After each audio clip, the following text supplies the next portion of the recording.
Ya, masih selaras dengan topik kemarin ya. Jadi bicara tentang kuat. Ya, kuat itu harus diuji.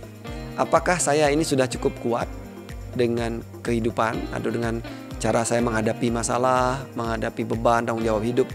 Apakah saya sudah cukup kuat? Itu bisa diuji dengan kita menghadapi masalah, ya, menghadapi hidup. Kadang-kadang kita berpikir, ya, ada orang nih, jangan saya diajak nyeritain, jangan saya diajak untuk mengingat-ingat masalah itu. Ya, saya mencoba menghindari orang itu, saya mencoba menghindari datang ke tempat itu. Nah, ini cara-cara kita untuk sebenarnya menghindari titik lemah kita. Artinya kita masih lemah sebenarnya, ya, masih belum sanggup untuk menghadapi keadaan itu, masih belum sanggup untuk berada di lingkungan itu. Ya, kita mencoba menjauh. Nah, ini titik lemah. Ya, karena kita merasa tidak sanggup untuk berada di situ. Nah, kalau saya di ruang terapi, ketika menemukan orang-orang yang dalam kondisi cemas, ya, depresi, udah pasti dia sedang banyak menghindar dulu, ya, sebelum penyakit yang terjadi. Dia mencoba banyak menghindari keadaan, sehingga pada akhirnya dia kemana-mana pun dia sulit menghindar. Ya, cemas terjadi karena saya takut ketemu sesuatu, takut mengingat sesuatu, trauma karena mengalami sesuatu. Sehingga sebenarnya saya sedang menghindar.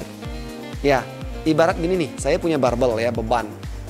Ya, kalau saya mau kuat saya harus angkat. Ya, sakit awalnya pasti sakit, panas ototnya, ya. Kalau saya mau memperbesar otot saya, karena saya mau kuat nih. Ya, kalau saya tidak mau kuat, saya nggak perlu ngangkat itu. Nah, ibaratnya kalau beban itu dianggap sebagai barbel atau beban masalah hidup, orang yang tidak kita sukai itu sebenarnya dianggap sebagai masalah hidup, tanggung jawab itu dianggap sebagai beban barbel tadi, maka kalau kita makin sering menghadapinya, maka kita akan makin kuat. Ya, sehingga ini salah satu bentuk ujian, ya. Kan tadi tujuannya bahagia, katanya mau bahagia, ya. Kalau bukan senang loh, ya, kalau senang hindari masalahnya. Anda cari hal-hal yang positif aja, hindari hal-hal yang buruk. Ya, hindari hal-hal yang bersifat membebani kita. Udah, jangan ketemu orang-orang itu. Nah, itu mencari kesenangan.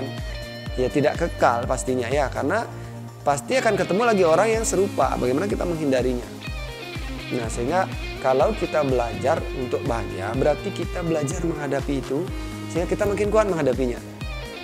Ya, ini konsep-konsep yang sederhana sekali. Kalau kita belajar dari sini, kita tidak perlu menjauhi keadaan buruk, tidak perlu menghindari orang-orang yang kita takuti, ya, karena itu berarti membuat diri kita lemah. Lemah berarti tidak bahagia. Ingat kan definisi bahagia tadi, kuat dan tenang. Ya, kuat, tenang. Tenang berarti fokus, ya. Kalau kita kuat dan tenang, artinya segala sesuatu yang ada di luar itu makin banyak yang kita bisa angkat, makin banyak yang bisa kita atasi, ya.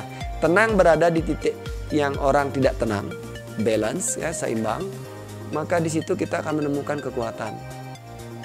Ya, jadi sekali lagi cobalah untuk tidak menghindar, jangan menjauhi suatu masalah, hadapi. Ya, bila perlu Anda bantu memecahkan, ya. Karena dari situ Anda akan mendapat suatu berkah yang namanya kekuatan. Sampai jumpa di video selanjutnya.